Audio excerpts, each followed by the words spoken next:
Here we are again. That time of the week. Wednesday. What? January the 13th. And what a fine night it is to talk a little bit of relics, tips, tricks. And you are listening to Beyond Sight and Sound, Metal Detecting and Treasure Hunting Radio for you, the always valued and appreciated listener. Oh, let's see here. We've got Suki's in the house, Swansea, Home Finder, Ohio Relic Hunter. Let's see, who else do we see? Duke Dillon, Jim in PA. Shout out to Jim. Let's see, I saw a Beer Barrel in there. Haven't seen him in a while. Big shout out to Mr. Chris.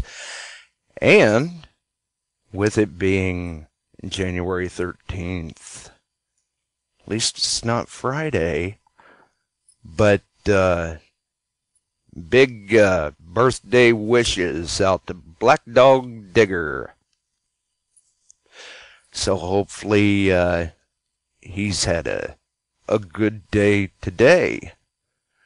But for the rest of us, we are in fact back and we are live, and it is good to see everyone yet again.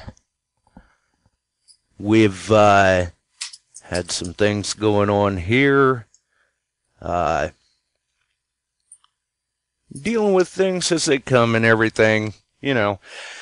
Hopefully the audio's coming through okay. Been a busy day, been a busy week actually, and that resulted in a very late and limited promo drop for the show, but it's Wednesday, and like every Wednesday, regardless, we're here. The show runs one way or the other, if at all possible. And that's the big thing, you know. Get the show out there, get together with friends, have a good time with it. Sometimes you never know what direction it's going to go, but it's always fun. Sometimes the mystery is part of the fun, that the fact of the unknown. Not knowing where things are going to lead or where they wind up, anything like that. Some weeks, you good folks just about find out what's happening next before I do. Way to keep them all guessing. Keep us all on our toes that way. And speaking of keeping us on our toes, how is it going, Leighton? Hey, it's going pretty good. Good evening to you, sir. Good evening. How's the weather out there in Massachusetts?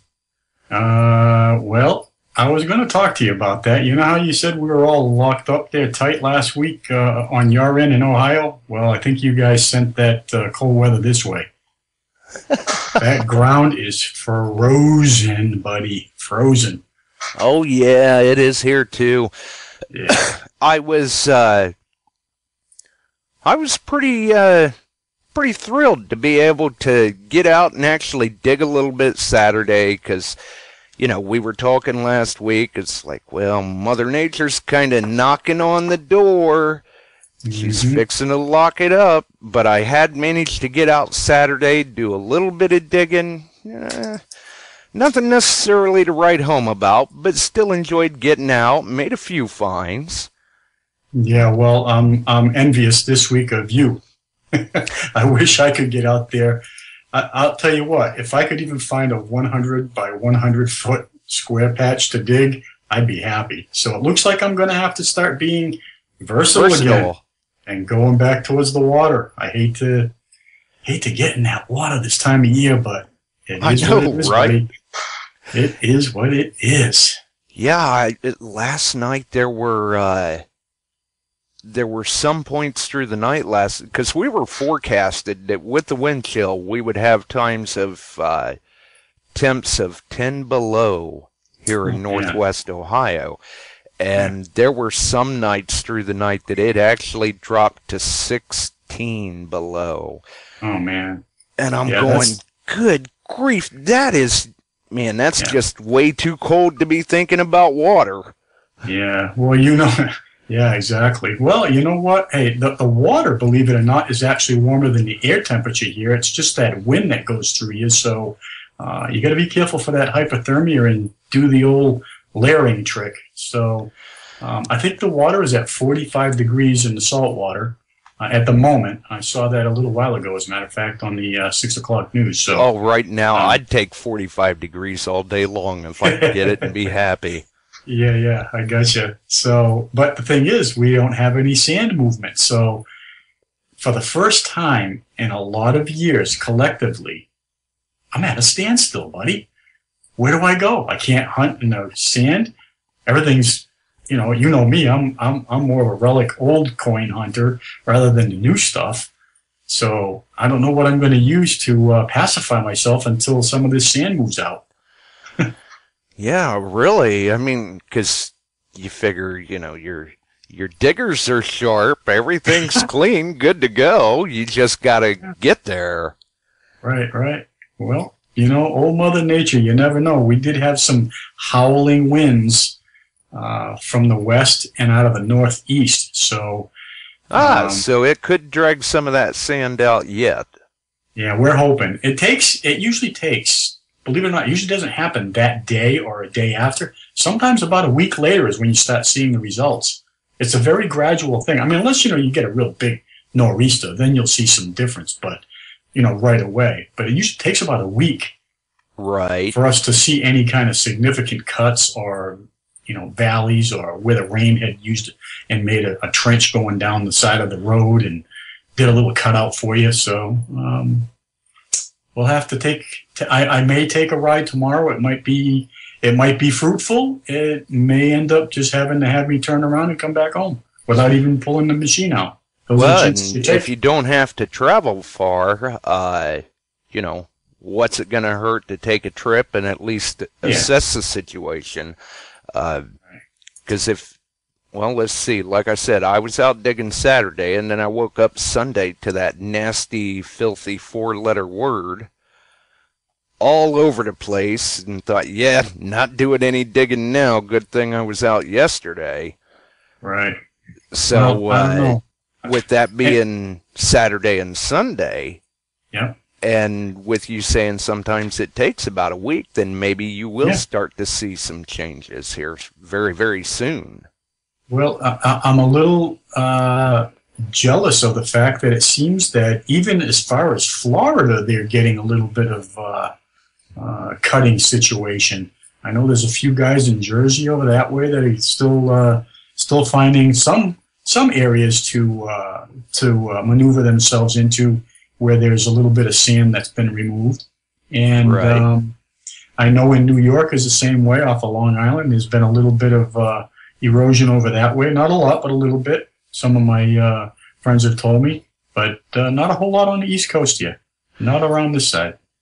What about, because normally we don't hear from anybody in that area really very often, to the best of my knowledge, but what about Delaware?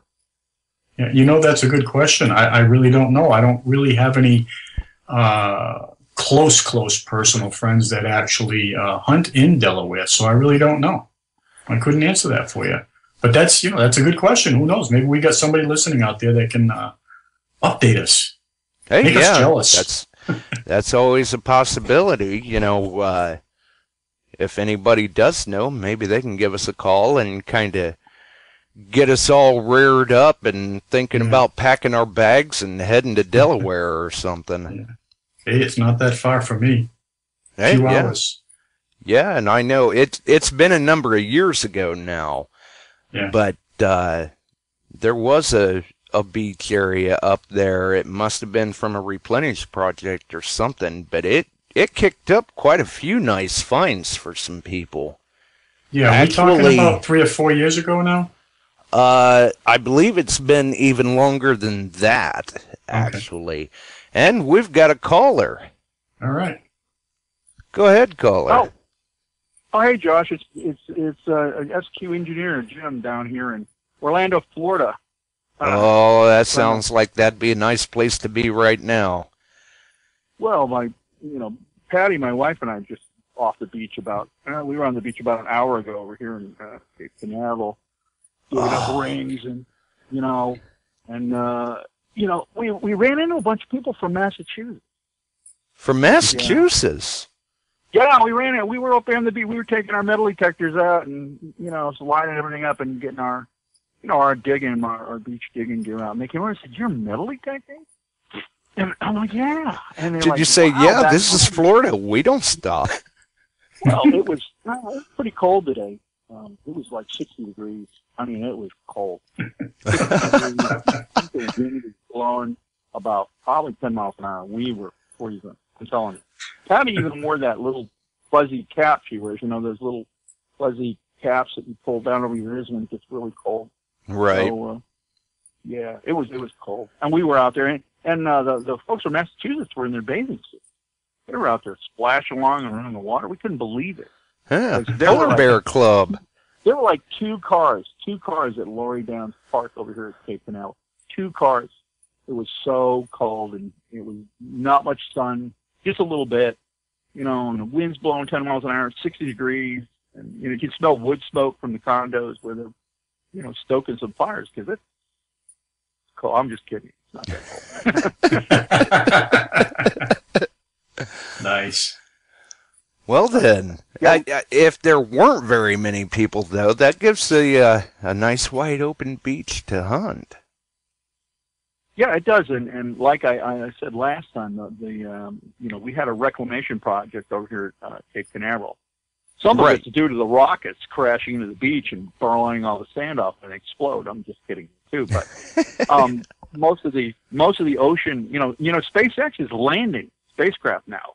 They go up and they come back and they pass over the beach, drop their landing gear and land on pad 13 over there. So it's something to distract you when you're trying to find some rings. But most of the sand has blown off our beaches. We're down to the clay on the bottom along the Atlantic Ocean. I think they are quite a ways north of us, as Waylon was talking about, up around Delaware and up that way. I think they've lost a lot of sand.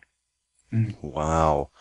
Well, and that's something where hopefully it'll move its way further up along the coast and make it up there to Massachusetts, give Leighton a spot to hunt. Like I said, I'm not asking for much, Jim. Only maybe 100 foot by 100 foot square, buddy. Well, we'll go across the street to that school. We'll cut out a big slab, put it on a truck, and send it up to you. We'll have to throw a truck over it. And, hey, there you go. There's probably going to be some coins and rings in there because we're not going to actually search it first. We'll just put it in the truck. Send it up to you. That's awful nice of you. That's awful nice of you. Yeah. I could use it. Hey, there you go. Said, I usually don't get stuck in the middle here in between, being a land or a water hunter. And this week has been, well, let's just say it's been it's been a very long week for me. Let's put it that way. Uneventful. Yeah. Yeah. Well, we're having down here in Florida. We're having. We just got proclaimed the Central Florida Metal Detecting Club. We just let me try that again. Can you take 2? Okay, we're going to try the second take. The Central Florida. I can never say that. We call it the CFMDC down here. All right, sure. Central Florida Metal Detecting Club was just named the largest metal detecting club in the United States. Hey, congratulations! You believe that? We get 10 to 15 new members every meeting. We started out, when I started the club, we had like 30 people. And now we've got more than 100 people coming to the meeting. I mean, we're going to have to knock a hole in the wall and build a new addition to get everybody in there. I don't know what the deal is, but and gold prices have dropped, so I can't explain it myself. Yeah, so it's not the price of gold driving them in.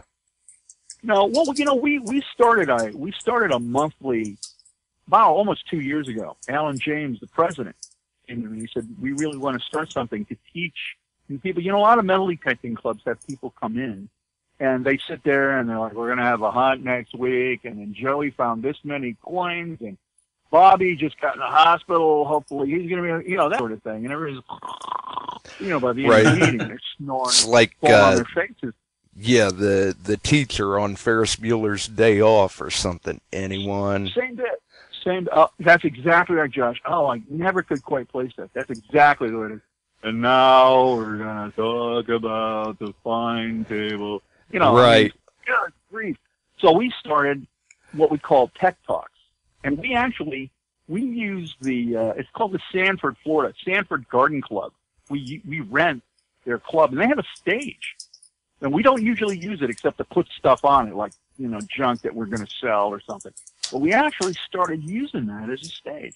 So every meeting, I come up with some talk, and this talk was the last one last week was about beach hunting. And a lot of the women in our club have a terrible time beach hunting because Really? they don't have the upper strength us men do. Me, I got a stainless steel scoop that weighs as much as my car. Right, yeah, I put the thing on and my we've shoulder. mentioned before, using them scoops, digging holes on the sand or in the water. I think Leighton had even made reference to it one time that you dig I think 100 he did. holes on the beach, and that's like digging 400 in the ground.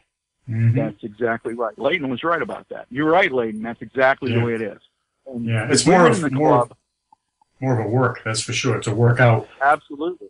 And I took my wife out because she just got a new AT Pro. She's been using an Ace. We took her and her girlfriend out, who's also got an AT Pro. And I said, I'm going to teach you how to dig, and on the sand. How to use your scoop, how to target.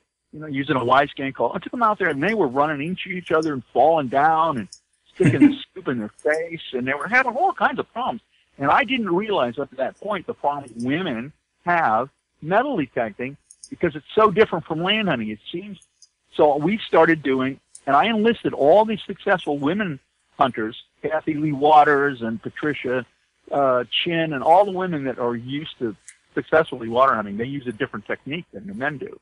So I got up on stage and I brought them up, and I had them explain to the women how to handle a scoop with upper body, without having to use all your upper body strength. It was really quite successful.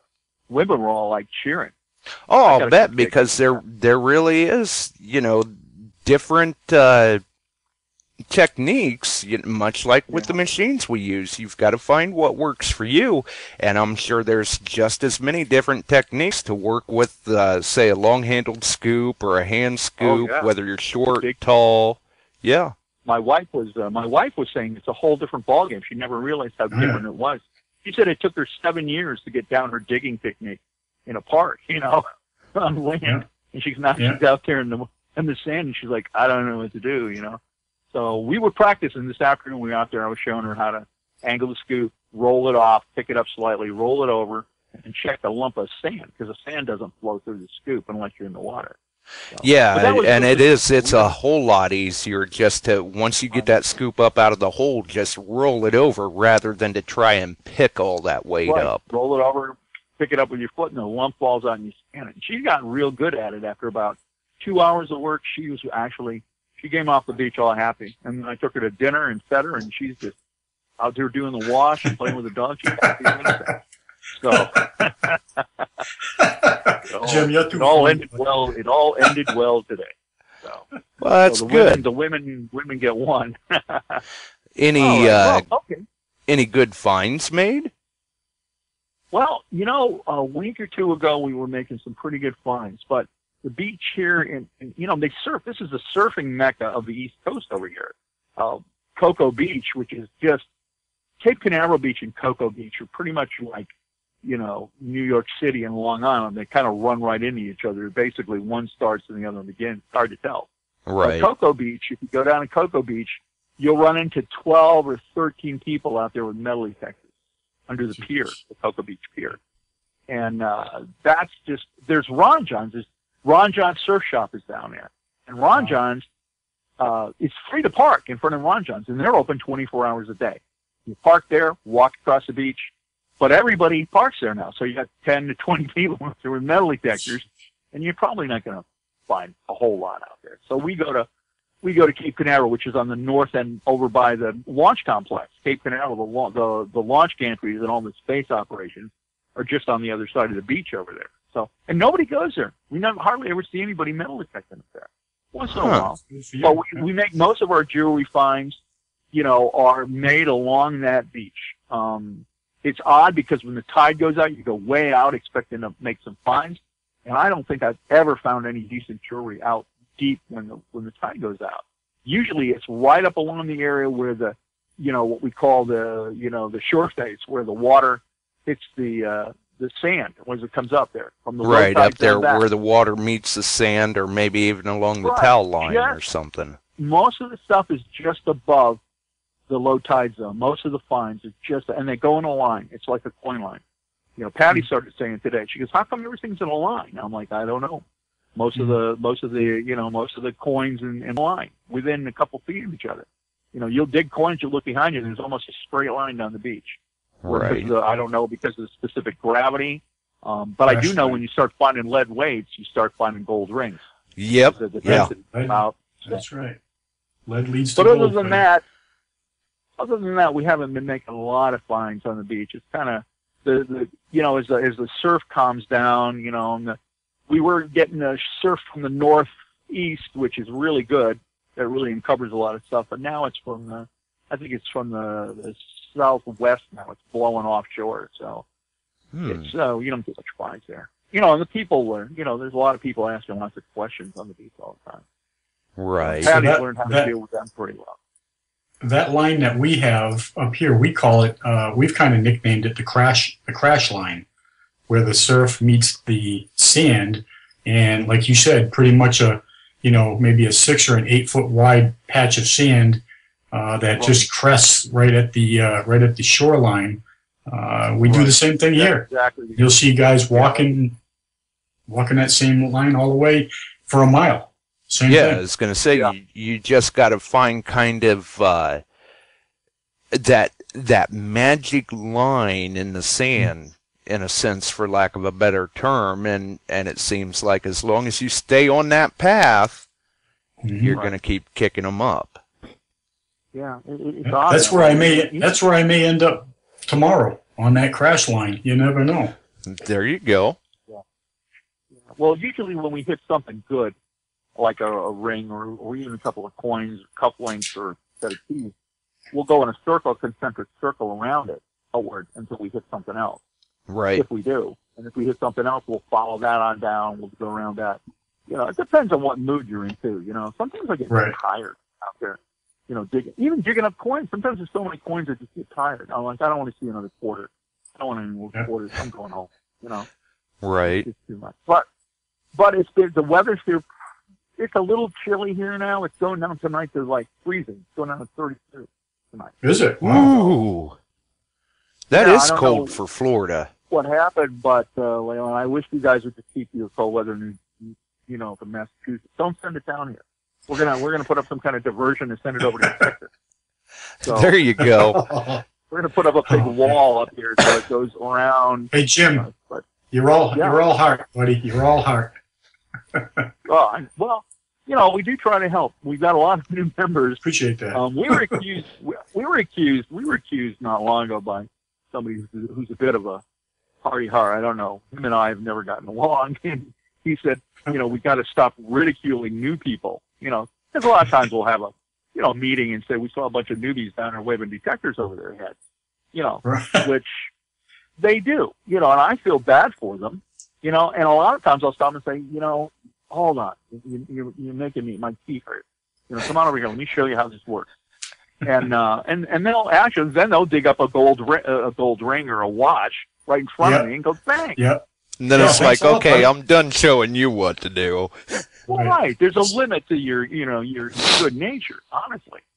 So Patty actually told a story, because I told Patty, being a woman, and I've had a couple of cases where I've hunted with some of the women on some of our parks here in Orlando.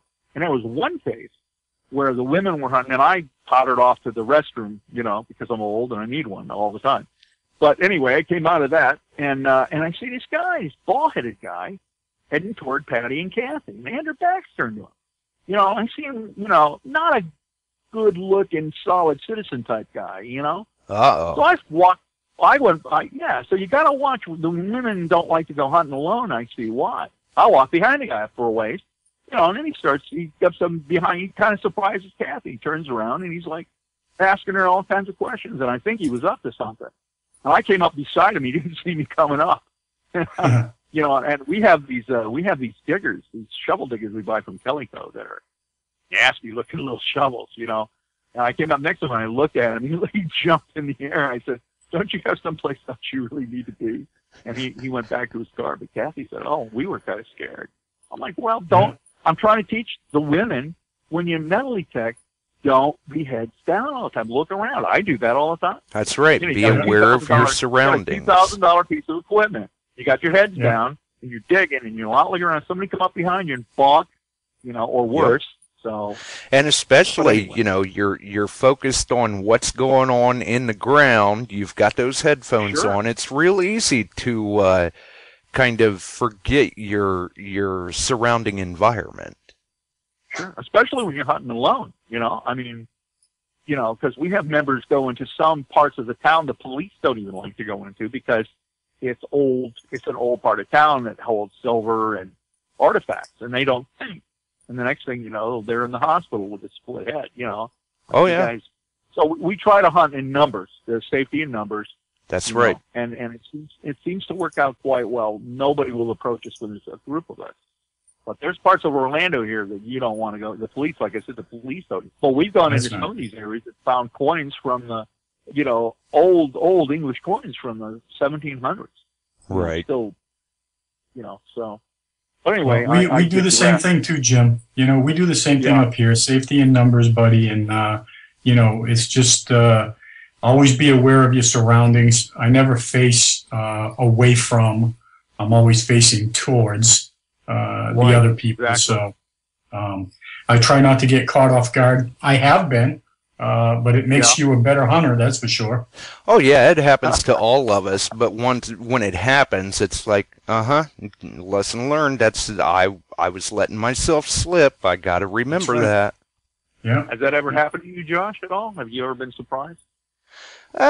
There's been a couple of times where I've had people come up on me, not too often though, and usually they don't get right on top of me before I notice, and when they are coming up on me and I notice, you kind of see them jump back a little bit or something when they realize that I've noticed them, because I'm right there kind of crouched down with a predator hand digger. I was just going to say, that's when they jump back, when they see that old predator come flying up.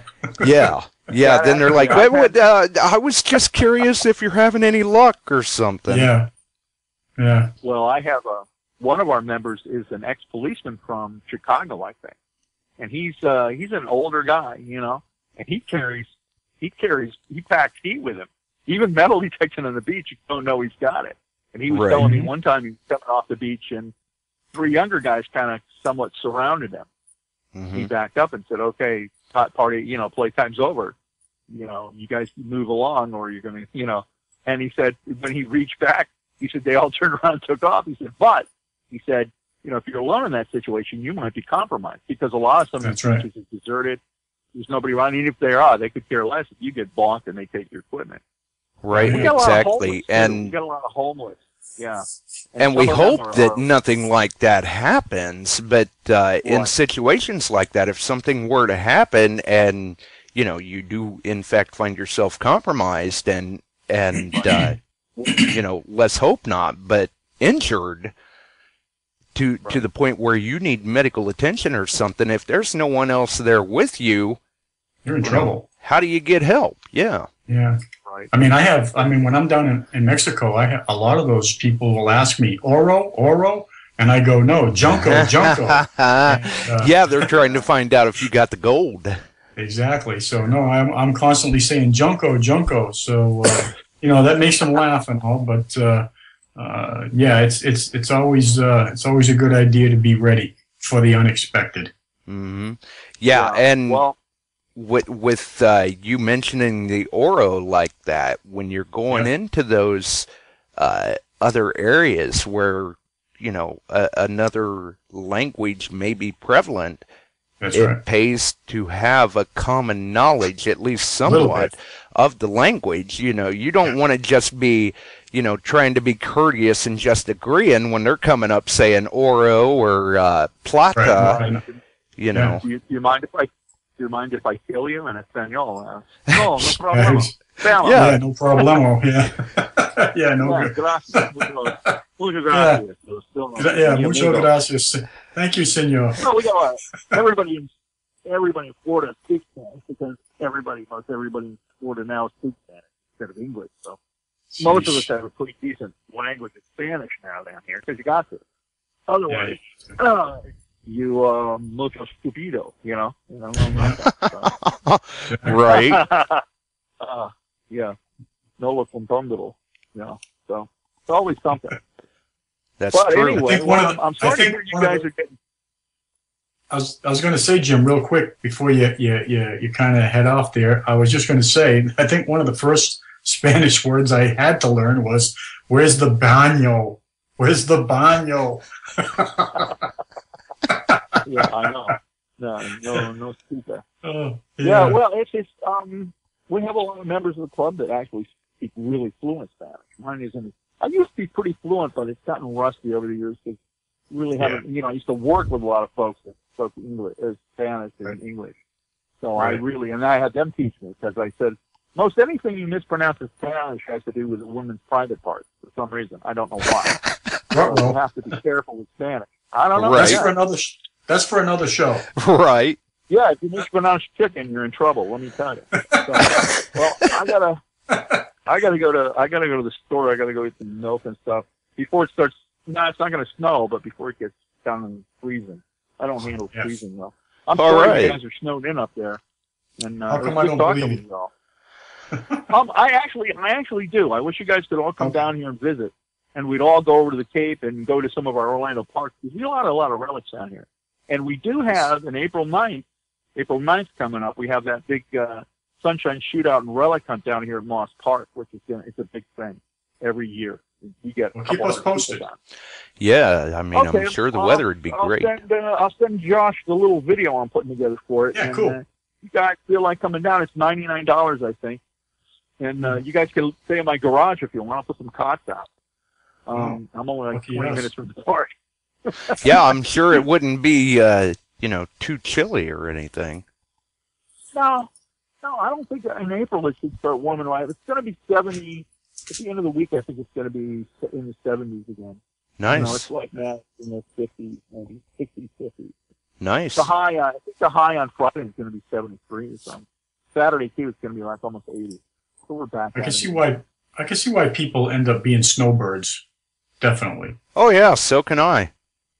Well, it's really in your part of the country up there. It's really nice. My family came originally from Connecticut, so and I have some people that live and some people that live up in Nova Scotia, even as far as Nova Scotia. And it's always beautiful up there in the summer.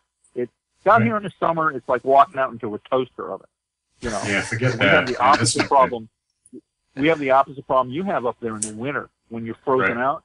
This is our hunting season now. When your hunting season comes around, it's getting up to 114 degrees down here with 100% humidity. Yeah, we can't go outside for more than 10 minutes without passing. Yeah, it's unbearable. Right. So it works both ways here. You head out the door with your detector, your beach scoop, and 2.5 gallons of water. Yeah, and 5 tubes of SPF 50. Oh yeah, we have to hunt exclusively in parks if you can get the beach, unless you got an underwater machine. We got a couple of guys that have underwater machines that hunt during the summer. I envy them because my Excalibur needs rewiring. I don't really do much, and the waves over here are pretty bad for an old guy like me. As a matter of fact, Brent, one of our premier underwater hunters, he's been knocked in. He's been almost drowned a couple times because he's not going to let go of that detector. He'll die before he lets that go on the surf, and I don't blame him. It's expensive. Right. Wow.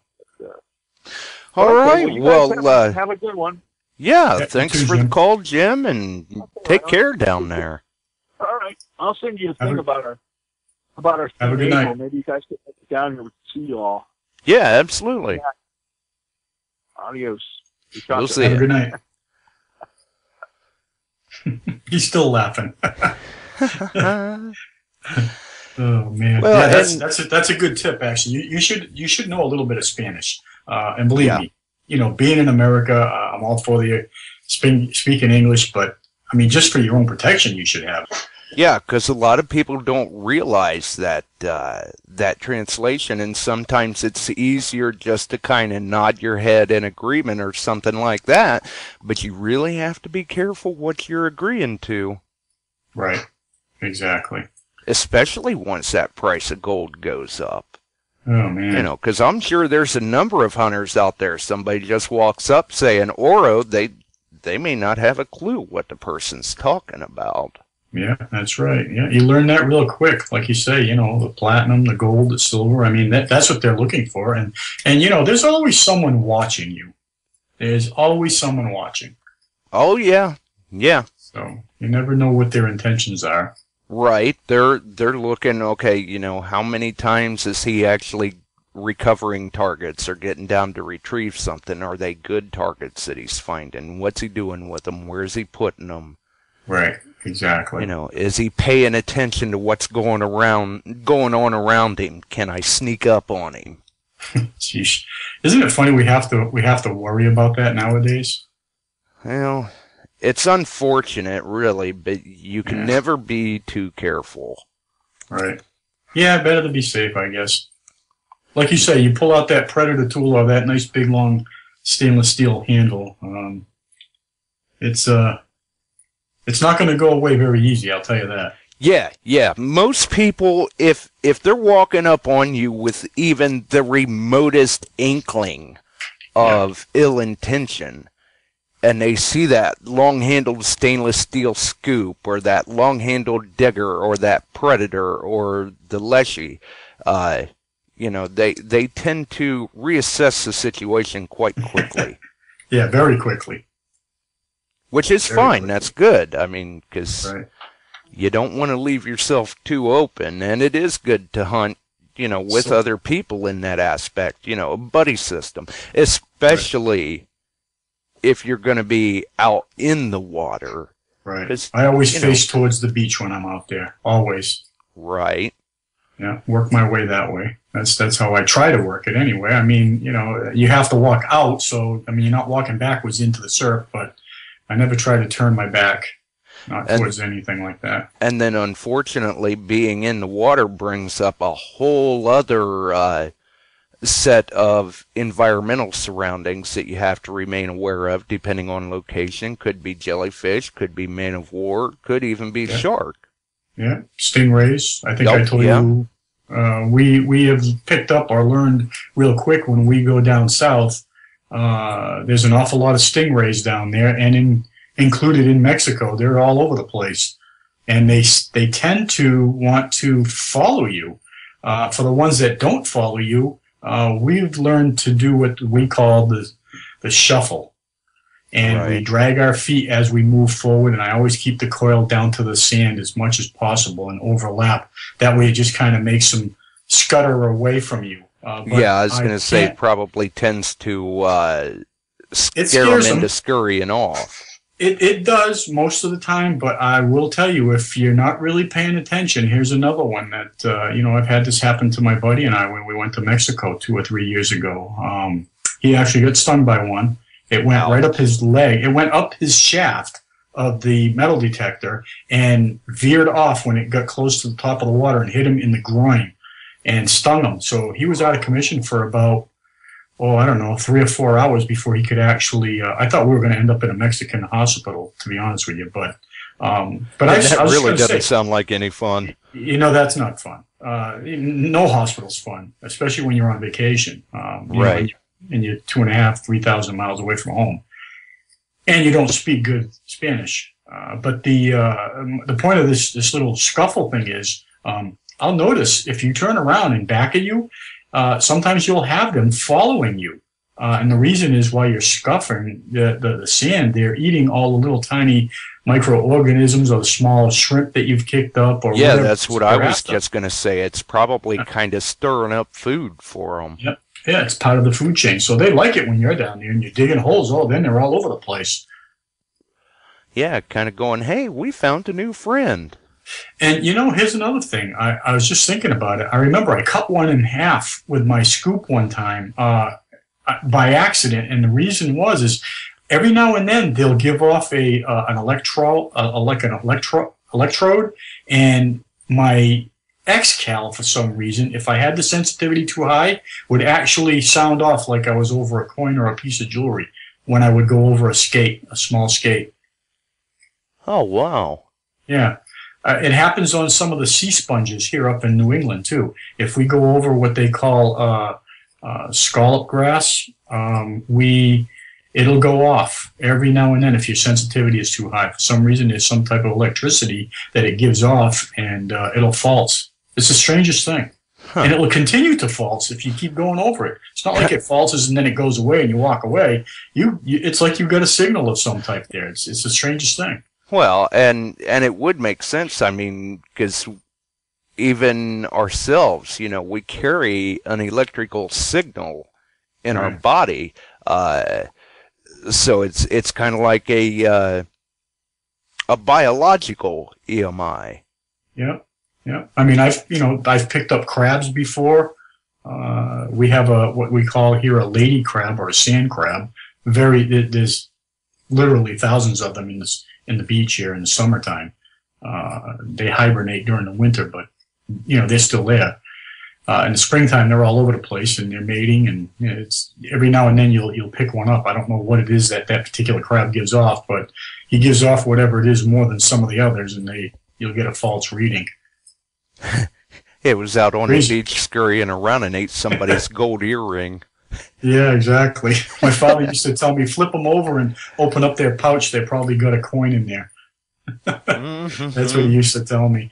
But speaking of coils, let's touch a little bit about these neutral buoyancy and weighted and. Oh yeah, absolutely. Maybe some of the tricks and stuff like that we've learned over the years.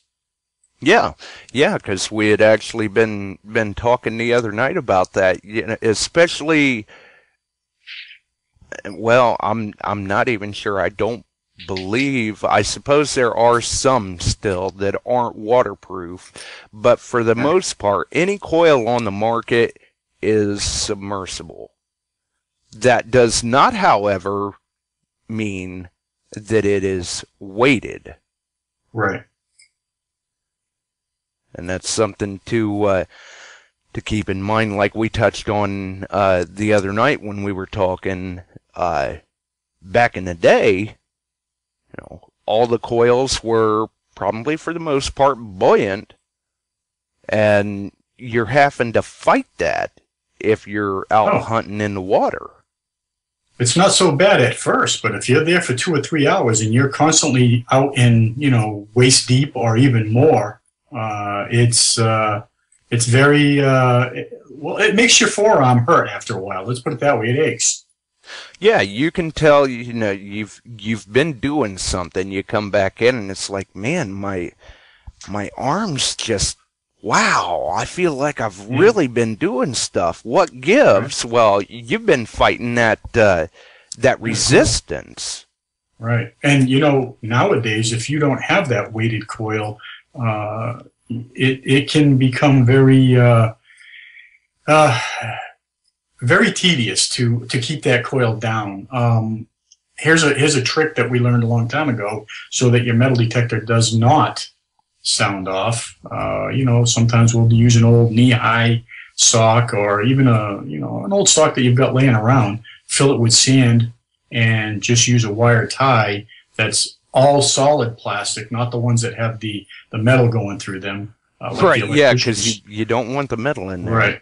Right. The electricians sometimes use the ones that have that metal on the inside, but just go, to your local hardware department, whatever, just pick up a few, and that's what we do. We'll put one right on the outside, on either side, or maybe even 2 smaller ones, one for either side. And that certainly, although it's a little heavier, it certainly keeps you down where you're supposed to be, low and slow and right touching to that sand.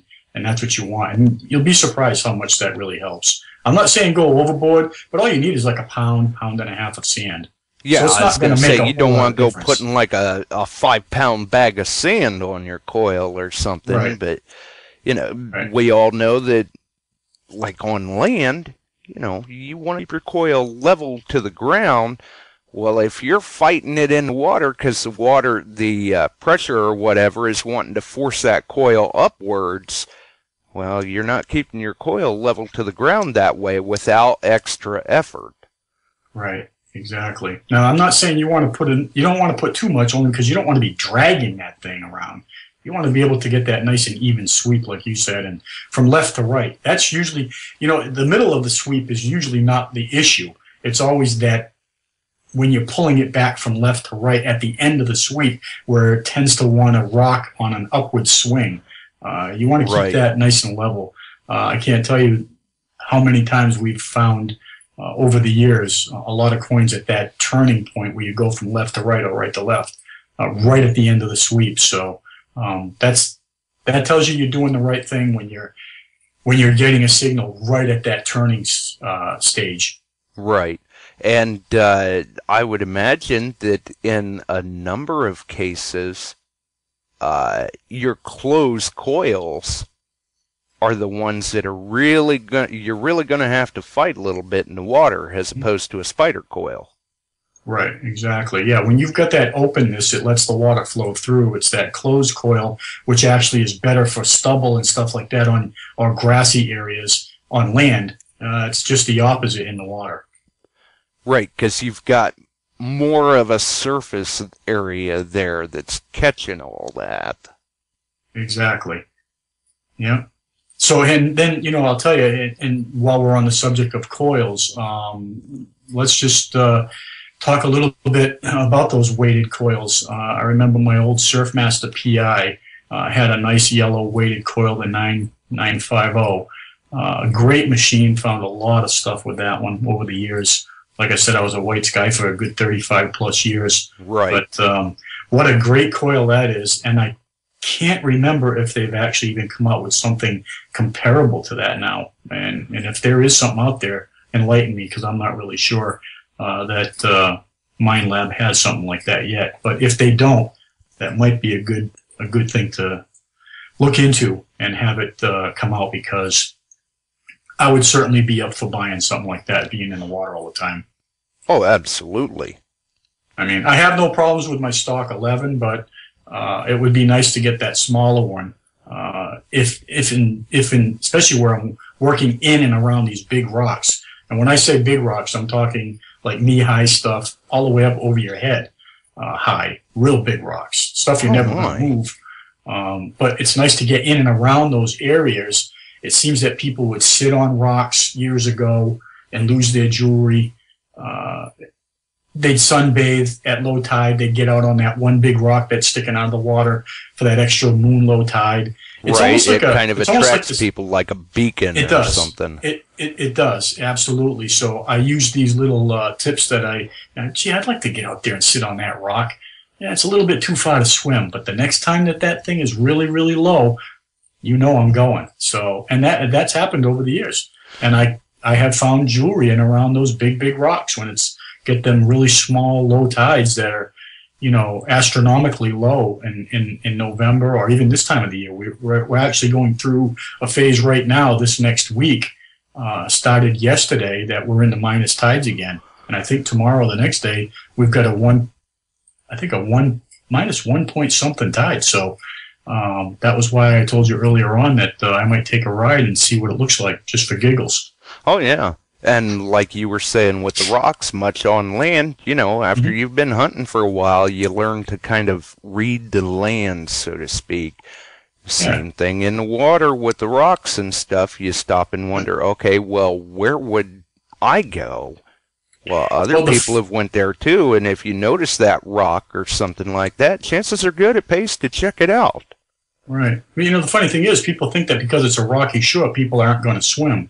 It's totally almost the opposite. It almost like attracts them. Like I said, there's usually adjacent to a rocky area, some area that's going to be sand, whether it be a sandbar or maybe just a little area that might be a clearing. It seems that those are the areas that people congregate in for some reason. And the smaller the area, the more people congregate in them. And if that's the only place that's 100-foot circle in that area of the beach, that's where everybody's going to go, or has been at one time, and that's the places that I search. Right. And that's a good point, too. You had mentioned, or had been at one point in time. Right. You know, sometimes you don't necessarily want to look at where they're going now. You want to envision where they used to go. Especially if you're looking for the older stuff. Right. Or if, like I said, sometimes you're sitting on the beach, you know, with the wife or whatever, you know, and you're looking out into the water, and yeah, I like that spot too. That might be a good place to go take a swim. And, you know, obviously it might be a little bit too far out for you. You don't want to be taking chances, but that next moon low tide with a minus tide, you can bet that I'm walking as far as I can. Oh, yeah. And like you've mentioned before, that's one of those situations where card cal can be handy, because you look through those old cards, see those old swimming holes, gives you an idea where people are at. Right, exactly. And you know, I've mentioned that card cal many times on the show. It's such a great tool to have, and it's only limited to what you can conjure up in your mind. You can type in anything: old swimming holes, beaches, you know, anything Groves, that you can think of. Your local area, watering anything. holes. It's limited to your imagination. Circuses, anything like that. Even little poker grounds. You know, there used to be places where the Polish people had their own little Polish grounds. We had quite a few of them here. I typed that into a couple of our towns here over the years and have done very successful hunts there. Yeah, that's always a possibility too. Right. And so I know we talked a little bit. I've had a few questions over the week about the Coiltech coil. A lot of people are referring to that coil as the Joey coil. I'm not so sure that's exactly what they've nicknamed it. I guess it's pretty close.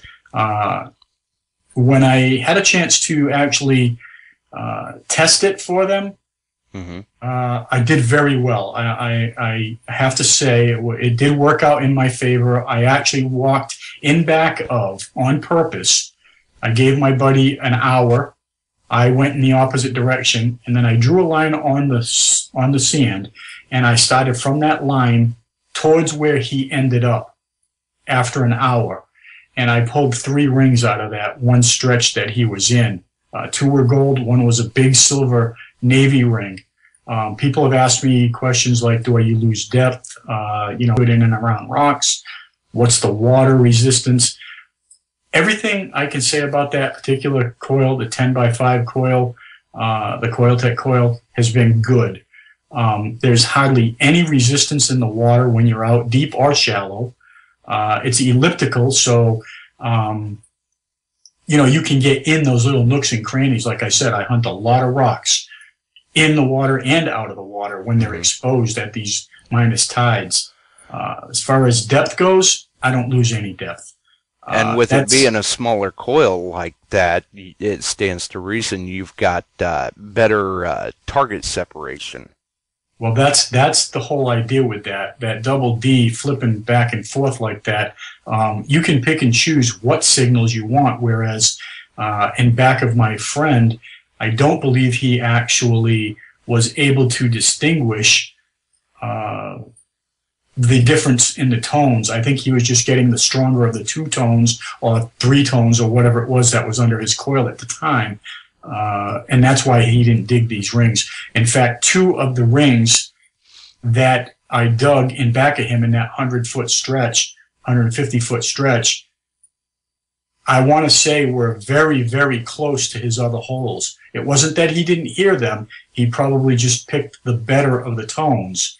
So people are asking me, is it worth the money? Is it worth the investment? A little on the pricey side, but I'm going to have to say yeah. If I have to pick an answer, yes or no, yes would be my answer. It's worth every penny.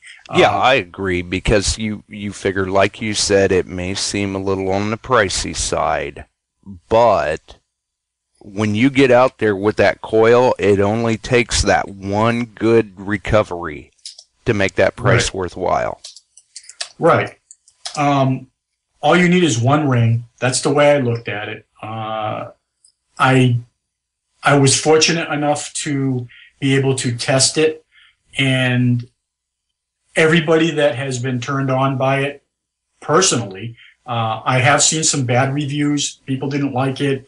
People thought it was overpriced and all that. But I think if they take their time and put it to use and forget about their stock coil for a while and just use it, religiously, they will, in fact, say, yeah, this is a good machine with a good setup aftermarket coil. Right. It's a great coil. I love it. I haven't lost any depth, nothing like that. None of it. In fact, I agree. I love mine too. And I think that, when people they read these reviews online and everything, you have to kind of take it with a grain of salt. Because you're not sure what conditions they may be hunting in, or even what their particular style or preference is. Maybe they're used to using a bigger coil, and they're accustomed to where they're not very fond of smaller coils to begin with. Could just be because they have that misconception that they're not gonna find much because they're losing all their depth. Right. Well, here's the thing. I actually, in that same 100 and so feet of depth, length of beach, I was in that line that we were talking about a little earlier with Jim. I was in that line. He had already picked through it. He felt like he did a good job, and that's when I got the 2 rings plus the silver ring, two gold and the silver ring. But I also got a target that was iffy, but I picked it over the better sound, even under the 10x5 coil, and the reason is because it had a high tone, and I knew it was silver. I just didn't know what it was, and I pulled up an old bracelet, and it had a bunch of little like little tiny coins that looked foreign on it, and I knew it was antique. And I think the reason why it was in two different, it sounded choppy, was because it was in 2 different pieces. I redug again to the side, and sure enough, I got the other half of it. So I think he thought maybe it might have been a piece of junk, and he moved forward with that 11-inch coil. He probably had more than one signal under it. So that's what I did. I ended up getting that out of there, too. Right, whereas sometimes the machine is just trying to distinguish what it's seeing, so it may not come up real clear. It may come up as an iffy signal, but sometimes it pays to dig those iffy targets. Oh, yeah, absolutely. Well, we talk about that all the time, even off the show. It's like, oh, that one sounded like junk if I didn't, we talked about it last week. If you walk away from a target, folks, and you think you should have dug it, turn around and go dig it. That's what we're there to do. We're there to dig, right? So go there and dig it. If it's a piece of foil, so be it. Take it out with you, close the plug, and move forward. It's not there next time. And, exactly, because I'd rather recover that piece than to wonder if I walked on a good target. Because once you start to wondering and second-guessing yourself, you're just going to beat yourself up. You might as well save yourself the hassle and headache and dig it. Right, exactly. Just get it over with and just move forward and chalk it up to, well, okay, it was junk. But, sometimes it's that Indian head penny. Yeah. More often than not, if it's a repeatable junk sound, I'm digging it anyway. I don't care. I dig it. Yeah. Look at those deep pocket spills. A lot of times they will not ring up in like a solid range where you're going, oh, yeah, that's quarter all day long, because you've got multiple metal compositions or multiple targets in the hole. It's going to skew your signal a bit. Right. Yeah. Or if you're digging those deep nickel tones. How about this? How about an Indian head penny, a wheat penny, and a buffalo nickel, all in the same hole? Mm-hmm. It could be, it could be just that you're maybe getting that little iffy signal on the Indian, but you're moving backwards to try to get that pinpointing area down, and Yeah, they might and then be you're just far catching the enough nickel away. or something. Right, exactly. So that's why that processor is not, it's not that it's not working and you're going slow enough. You certainly stopped to hear it. So it's telling you something. That's definitely something that's happened to me over the years. Yeah, 3 different coins, 4 different coins, and you'll get one good sound one way and only an inch the other way, it's junk. So a lot of times that will fool people and make you move forward. But like I said, I'm there to dig, so I'm digging it. Absolutely. And I see Relic Dirty Hands in the chat. Great job, and kudos out to her on her latest episode of Relic News. Very nice. Yes. Yeah. She's got something going there, and I really like it, and I hope she keeps up the great work. Congratulations there, Lori. I think she will, and I think we'll see more very good episodes coming from her, showcasing a number of, she's done very well showcasing the diggers that she has chosen. Right. Exactly. Or that have been available to be presented in that way. Right. Well, she's also, just to throw it out there, she's always looking for, a little bit of heads up on some of the people that you feel like maybe she needs or could use to do another interview. So yeah, absolutely. If anybody knows of anybody that's willing to sit down and talk with her, I know she'd love to do the interview with her. Yeah, the same with the show here. I mean, you guys got somebody you'd like to see on Relic News or seen someone make a nice find? Drop her a line. Let her know. Not sure how to get a hold of her, or maybe feel a little uncomfortable doing that? Drop me a line. Let me know. I can get in contact with her and let her know. Or, much like with the show here, somebody you want to hear, something you'd like to talk about, a topic you'd like to hear covered, all you got to do is drop a line, send a smoke signal, whatever, messenger pigeon. Right. And that goes here too, a ditto that on this end. If you can't get in touch with her or Josh, send me a message. I'll get in touch with her. No problem at all. Yeah, absolutely. I mean, because ultimately in the long run,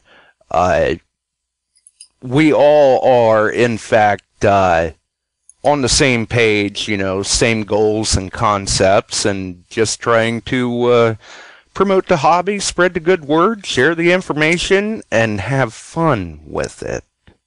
That's the whole idea. I think we all got into this, well, I assume that we all got into this not to get rich. If you got into it to get rich, put it in the closet. It isn't going to happen. Yeah. Unless you're just one of them lucky guys that, happen to find the gold hoard. But right. Or if you got into it to get rich and it's working for you, hey, drop me a line about that. I was just going to say, give me a buzz, will you? I appreciate that call. Yeah. I'll try to help you out a little bit. Hey, listen, I make a heck of a good digger. If you find it, I'll dig it. Yeah, there you go. Exactly. Yeah. It's always good to hunt with the buddy system. Hint, hint, wink, wink. That's all good, right? Mm-hmm. Yeah. I think somebody posted, I reposted an old coin that I had found back after Sandy earlier today. And, of course, everybody was liking it and all. But I think somebody made the comment that the coin is great, but I think Powerball would be better. I thought that was great.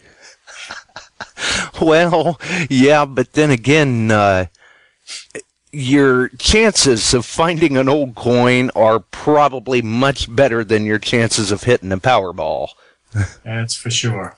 That is for sure. But you never know. I mean, hey, everybody gets lucky. Yeah. And so that coil. I was going to say that CoilTech coil. Just to revamp on that, just real quick. So my answer is yes. Is it worth it? Yes. That's the bottom line. Great target separation. I have a picture of a few of the rings that I used that I had found with it up against a cannon on one of our local areas here, where actually we're not able to actually go hunting in that particular area anymore. Years ago we could. But I guess some people must have ruined it for the most of us, and we're not able to dig in that area anymore. But anyway, I use that as the backdrop for the CoilTech commercial, that is going around, I guess, still. I haven't heard they've pulled it yet. I haven't seen it in the United States. I believe it was over in the UK for a while. So I'm not sure if it actually came this way or not, but it's in there, and there's a lot of people that these folks know, including myself. A lot of the local guys. Oh yeah, absolutely. Definitely good people to talk to, and there again, you know, you've got a question about the Coiltech coil or something, drop them a line. They're usually more than happy to answer any questions. Right, exactly. But the ultimate test, I mean, if you're looking for a cut and dry, black and white answer, yes, it is worth the investment, and the ultimate test for you is real in-field experience with it. You're not going to know until you get it out there and personally use it yourself. Right. Yeah, exactly. And you know what? It may take you some time to get acclimated to it. Yeah, or get something back out of it. Exactly. I mean, you know, I'm not going to say it's going to make you rich, that's for sure. Will you find more targets? Not necessarily. Can you pick and choose what you're going to dig? Absolutely. And I think that's the whole idea. It was also made to get out into these cornfields, especially in New England here, where they don't cut those stalks all the way down to the dirt and till them over until next year. So, exactly. They do the same thing here in my area. Right. So we're left with a 6 or an 8-inch stalk, and those rows are so tight, they're 12 inches apart. So I don't know about you, but, you know, you look kind of funny going up and down those rows real quick, swinging back and forth together. But with an 11-inch coil, if they're only 12 inches apart, those rows, an inch, half inch on each side isn't much to swing. So I actually turned sideways a little bit and walked diagonally, and I used the small coil, and it gives me a whole lot less faulting. With the 11-inch coil, I was getting a lot of faulting, even when I turned down my sensitivity. Whereas I could keep my sensitivity higher with that small coil, the 10x5. Oh yeah, that's another great point too. Is it's a lot of times with some of these aftermarket coils, these good performing aftermarket coils, I'll preface it that way.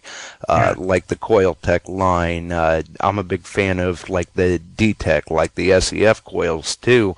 A lot of times you are able to run a little hotter maybe than you could with the stock coil. Right. Like you said, you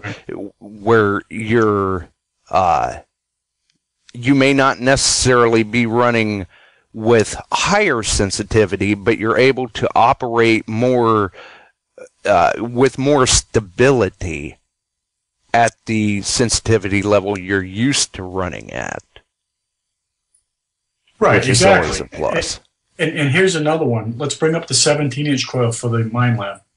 That's a big coil. Yeah, you're going to get tired swinging that thing. I have noticed using that the past couple times out. For some reason, it's not very accurate on depth.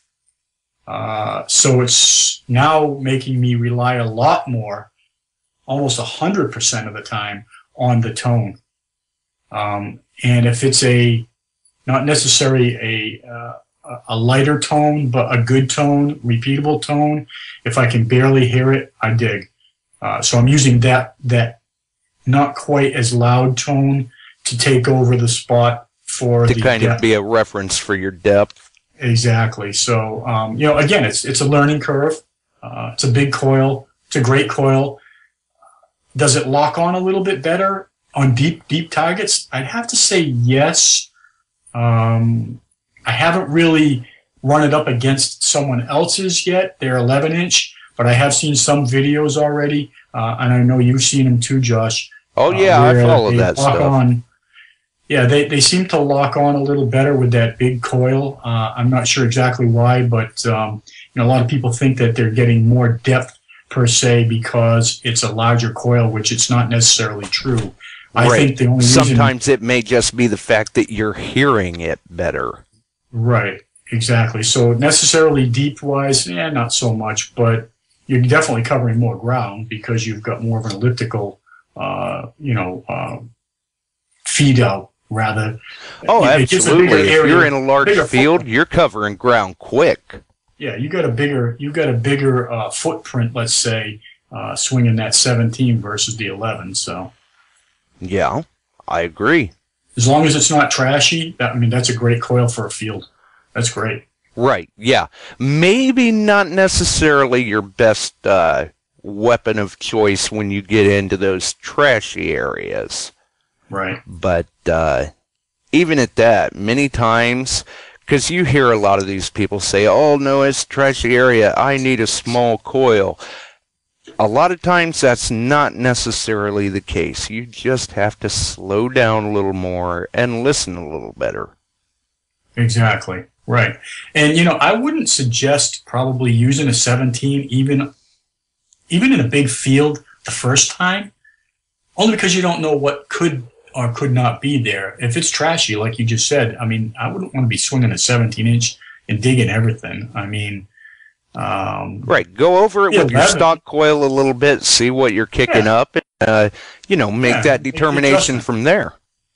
Right, yeah, and make the adjustment later. The field's always going to be there, so, even if you don't have it with you, maybe next time around bring it with you. But, I don't know, I don't think I'd use it the first time around, unless you know for sure someone's already been there and they've talked with you a little bit and they say, hey, it's not too trashy. Yeah, throw it on.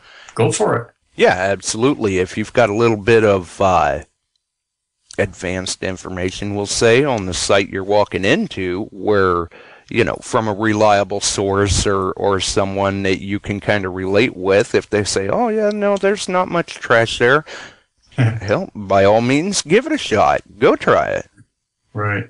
Exactly. Well, and here's another thing, too, you've got to take into consideration when you're using that very large coil like that. If that has been a plowed field and they leave a lot of ruts in between each pass, it's not going to get down as far as you really think it would be, even though it's a larger coil. You'd want to use a smaller coil, I would think. That way you can get in and around and take your time and go in and over the top of these little areas in the bumps and inside the nooks and crannies. Right, that's what I was going to say. The nooks and crannies and crevices and, around the rocks and bushes. Right. Get down under them bushes real close and all of that. Right.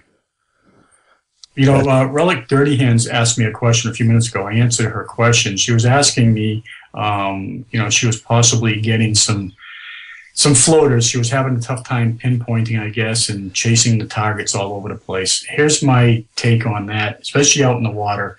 It's a whole different ballgame, like Jim was talking about earlier. You dig 100 holes in a day there, you feel like you dug 400 when you come out.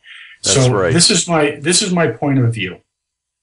When I'm out in the water and I am digging, what I do is I take the extra 10, 20, 30 seconds, whatever it is, however it is, or however long it is, to pinpoint the heck out of that thing. Then I will fan with my other foot where I believe it is under the coil. I'll fan it so I can get down at least 8, 9 inches. And then I will retry to find out with my coil over the hole that I've just created with fanning. If it's still in the center of that hole or just off to the edge, if it's in the center, I will start to scoop. If it's off to the edge, I'll fan where I believe the center of that is. And then I'll try again. And then if I've felt comfortable enough to start digging and I've found the center, that's when I start digging. She was asking me, in between the rocks and all. She couldn't get in there because the scoop would roll, or she can't just get in there if there's a coin wedged in between two rocks. There is no way to get it out. This is what I would suggest. Yeah, especially if they're big rocks.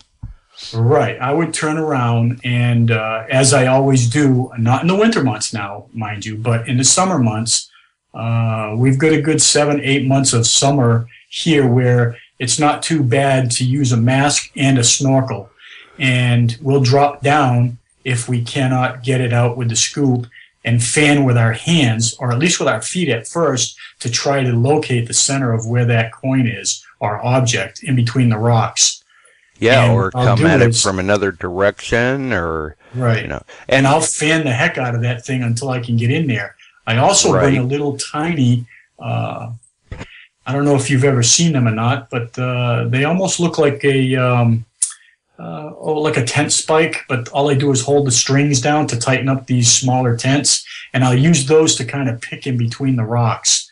Oh, yeah. If I can't get it out, just enough to flip that coin out, or ring, or whatever it is, a grommet, whatever it might be, and that's how I get it out of there. So she was also talking about floaters. The only thing that's going to really float would be tinfoil, or maybe something obviously light, something small. Chances of it being a 3-cent piece out in the water pretty slim to none. I doubt very much that's gonna, I don't know anybody that's found a whole bunch of 3-cent pieces out there, but for it to be floating and going through the holes and not find it, most of the time it's a bird shot or a small piece of lead, split shot, especially in fresh water, fishing sinkers, very small. So it's not necessarily that she's not finding it because it's floating. It's probably a small object and it's going through the hole, more than likely. Right. And if it is a floater and she's finding herself 2 feet from where she just was, and she actually did grab it the first time around, if it's floating like that, you know what? I'll just move forward. If I can't, if it's that much of a hassle, it's nothing that's heavy enough for me to be worth my time sitting there for 25 minutes trying to find something, I'll just move forward. Right. Sometimes you have to make you that gotta know when to sit when. determination of whether or not that particular item is worth your effort at that point as far as burn, because time in the field is relevant to finds. If you're burning up all your time on that one target, well, that could be 3, 4, half a dozen other ones you're not recovering. Exactly. And a lot of times, believe it or not, when I'm making my turn back, because I am gridding out in the water, when I come back, if it's something I wasn't able to find the first time, majority of the time, if it's calm enough now, not all the time, but if it's calm enough, I'm always looking too. My head's down looking in the water with my mask. Right. A lot of times I'll see it sitting off to the side of the hole where I just was. It'll be a piece of, maybe an old beer can flip top, or, a pull tab or something very, very, very light and aluminum. Usually. Yeah, isn't it amazing, the stuff that should normally float on the water and you find it on the bottom? Yeah, exactly. So, you got to know when to say when. I mean, what's the chances of it being something significant? Probably not. But but if it's just one of those things that you feel like you got to really find it, then there's no turning back. At least you knew you had it. That's for sure. It was definitely in the silt at the time when you dug it. So right. And if you can't find it, don't beat yourself up. Yeah, exactly. And that's the other reason why I also bring a sifter with me too. I don't only bring. I also have a sifter that I made, and I tether that to my suspenders or around my waist, and it's a floater. And a lot of times, instead of sifting through my scoop, I'll take it, and I know it's not in the hole, and I know it's not around the hole. I know it's in my scoop. Instead of keep losing it in my sifter, inside my scoop, I'll throw that mud with the object on top of my sifter, and a lot of times it'll be right on top. Oh, yeah. Yeah. So bring a sifter with you. That can definitely cut down on your time. A lot of times I'll find the object, throw it in my sifter, and let it use the water behind me. Yeah, let the water kind of work it out. And right, as I'm going towards the next target, I don't even wait sometimes. I know I've got it. I throw it on that screen, and I walk behind. Yeah. And I'll just let it drag behind me, and finally, at the end of the turn, when I start walking my way back, I'll stop and I'll look through, and I'll have 4 or 5 coins. Yeah, absolutely. It's a good way to do it. Yeah, that's the other way. To make sure that you're definitely finding it, Right. And I also try to, now freshwater, this does not apply unless it's a running stream, but in the saltwater, there is usually some type of a light current most of the time, and I always try to face the current so that it's coming at me, so that way all the silt when I'm digging goes behind me. I never want it in front of me. Yeah, that way it's clouding up the water behind you and not necessarily impeding your field of view where you're trying to recover the target. Right. And also, as you move forward, after you recover the car, I mean, you don't want to be able to move forward and walk into a big cloud of dust and sand and mud and, because there's rocks in front of you. You don't want to trip and fall over them. I mean, there's all kinds of hazards. Yeah, so, not to mention it makes it hard to see where your coil is. Right. That's always something to keep in mind. Definitely so. And for those who haven't noticed, the current contest that runs up until the end of the month, your find from 2015, is a pinned post on the Beyond Sight and Sound group. We've had a number of nice entries in it already. It could be a little tough to name a winner. But that's good. It's great to see people sharing their finds. It's something to check into, make your post, get yourself entered. You never know. It is a nice price pack. I can say that. We haven't said exactly what is entailed in that price pack, but it is a very nice price pack, courtesy of our friends over at MindLab. We're looking at probably just over $100 prize value. And we've got a caller. Go ahead, caller. Hi there, guys. How you doing? Hey, all right. How's it going? Ringfinder here. Right. I got a question for your other speaker. Who is that? I just got on. That would be Mr. Leighton Harrington. Well, Leighton Harrington, you need to come to Ohio and dig in our lakes, and you could throw your mask away. The only thing you'll see in Ohio lakes is a carp going through your legs. and big eels. You can't see your hand in front of your face in our dirty water. He may see plenty after he gets out of that water that night, though, and he's kind of glowing in the dark. He will glow in the dark for 3 days. Yeah, that's not good. Yeah, we have situations like that here in freshwater too. In fact, I just made that same comment on the chat. Yeah, happens here too. Yeah. Yeah, I don't use a mask, and I don't know if anybody's said this, but when I dig in the water, I get the signal. I put my foot behind the scoop, and then I put my scoop beside the coil and dig from the side, not behind the coil, because 99 times out of 100, I'll miss it from behind, but from the side, I'll pick it up. See, now that's interesting, because normally what I'll do is I'll kind of have my my foot behind the coil, so to speak, and then that's where I'll drop my scoop and dig forward. Yeah, but I've got the $150 scoop with the wooden handle. That's what I've always used in Ohio because it floats. I mean, if you let go of it, it's still there. It doesn't go anywhere. And I've found if you dig from the side, try it sometime, Josh, from the side, you'll hit it faster from the side than you ever will from the back. Because what happens in the back, you don't realize it, but you're pushing to either if you're left-footed or right-footed, you're pushing that way or the other way. You're either pushing to the left or you're pushing to the right. And you don't realize it underwater. Just take your scoop. Yeah, especially in our water, because it's not like you can see the orientation of the scoop. Just take a coin or on shore sometime and do just exactly what you're doing in the water, and you'll see how you're pushing over.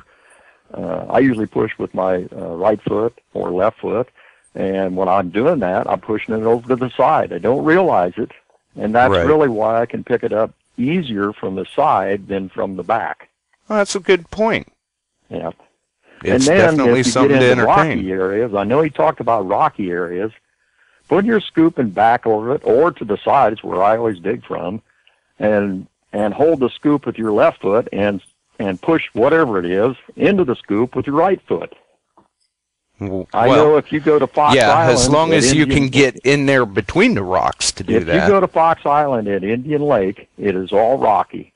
Yeah, and the only way you're going to get a target into the scoop is with your foot pushing it into the scoop, because you cannot dig in that crappy water, and that it's all stone. Yeah, I know where you're talking about. I've done some stone. digging there. Yeah, so we don't have nice sandy beaches like they got out east, and we got to work with what we have. Well, that's true, unfortunately. I tell people that a lot of the times what they call beaches here, I wouldn't even necessarily refer to a beach. No, not at all. If you get there before the stink, you're in pretty good shape. Especially in our area of the woods, Denny. You got that right. Well, definitely some good points, and Sam we says I appreciate wouldn't it. be a good candidate for employment for travel tourism. Right, yeah. I mean, it our is what it is. like in our area, our lakes, I kind of refer to more as overglorified mud puddles. Yeah, and it's a shame because there's a lot of jewelry in St. Mary's Lake. Yeah, but everybody's. I'm afraid to go in it. If I didn't have a full wetsuit on, I wouldn't even attempt going in St. Mary's Lake. Right, in some of the areas, you've got all that muck to work through. And just think that boat thing you guys have on every year, they've done away with it this year. That's right, they did. So that was $1 million moneymaker for your lake. Yeah. So once again, more revenue lost. I mean, we've seen it with the crappie-thon. Now we're seeing it with the regatta. But of course, when we go to an Indian lake, we really like it because everybody from St. Mary's Lake now comes to Indian Lake. So that's cool. Well, and let's face it, Indian Lake is a cleaner environment. I mean, 20 years ago, they were in the same situation that we are now. I would think more people would be going down to Fort Laramie also, I would think. Well, that's true. That's another decent spot. That's a big mud hole, too. I'm sorry, Tam, but it's just a mud hole. But not quite as bad as ours. No. So, but anyway, we appreciate the call, definitely. I do love the metal water detect. I mean, that is my forte in the summertime, and What's cooler? I do not hunt land very often in the summer because you leave brown holes in people's yards, and they don't like that. And it's hard to get in a field after they plant. So right, they don't want you in there possibly damaging the crops. Yeah, my forte is in the water. Wherever I can find a pond or somebody's lake, I'm in it. And there you go. Yeah. All right. Okay. Well, that's my 2 cents. Well, there you go. We appreciate the call. Yep. Talk to you guys later. Good show. We'll see you, Have a good Denny. night. Yep. Bye. And, we had just mentioned the current contest on the Beyond Sight and Sound group. And speaking of water, I'm sure some of you noticed the post that we were spreading around the other day. We're releasing more details here and there on our upcoming big giveaway. Yes, definitely. We are almost at the final end of it, where we are going to be posting all the rules, and we'll be taking some names and handing out some numbers, and there will be 100 of you, no more, but at least 100 folks will have a chance to win a fishing/metal detecting weekend up here in New England. It's just stay tuned. We're just getting some of these last things together, Josh and I, and then we'll announce how you can go about getting a number, what you'll have to do to get that number, and then we will put it into the random draw, and we'll go from there. Hopefully you'll be one of those lucky winners. Yeah, exactly. I mean, could be tough to get yourself entered. You never know. That's why you're going to have to listen. Right. So maybe next week, next week we can maybe start the show out a little bit more with that, and maybe we'll start handing out some of them numbers. That way, it gives everybody a fair shake, and once they have that number, that is the only number that they will receive. It'll be a one-time deal, and that number will be associated with their name, and we will keep track of that. I think, Josh, you said you'll put it up on the website, so that way, once your number is achieved, there'll be no longer, you won't have to keep calling in, and then we will announce sometime late April, and this will take effect sometime in probably July is when we're looking at the fishing trip. And once we start taking those entries, at some point after that, we will be assigning them all numbers. We will post it as a file on the Beyond Sight and Sound group, and you'll be able to see there that your entry has been recorded. We may even ask that you kind of comment like a reply to confirm that you have in fact seen that your entry is recorded. You are in. Yeah, that's a good idea. That way, at least we know. Even if you just like it, then we'll know. Yeah. I mean, and, if you, I don't know, you're deemed winner and you decide you can't make it, maybe we can always leave a little clause in there where we would go to the next winner and give them the option for a chance or something like that. Maybe, you never know. That's all kind of up in the air yet. And this will also be good for 4 people. You could bring your wives, your girlfriends, boyfriends, whoever the winner is. Be good for 4 people. The only thing that we'll supply everything for the day. You will have to supply how to get here, the time off from work, et cetera, et cetera. Lodging, blah, blah. Lodging and everything else. But the day to go with us out metal detecting and our fishing trip will be all provided by myself and Josh. Right. So you'll have basically 1 in 100 chances, which isn't bad odds. It's better than Powerball. Right. Yeah. I mean, anymore, I think we saw a post somewhere that with the Powerball, you've kind of got a better chance of being killed by a meteorite. Oh, man. So that kind of shows you what sort of odds are there. But with this, your odds are definitely better, and, it's going to be a good time.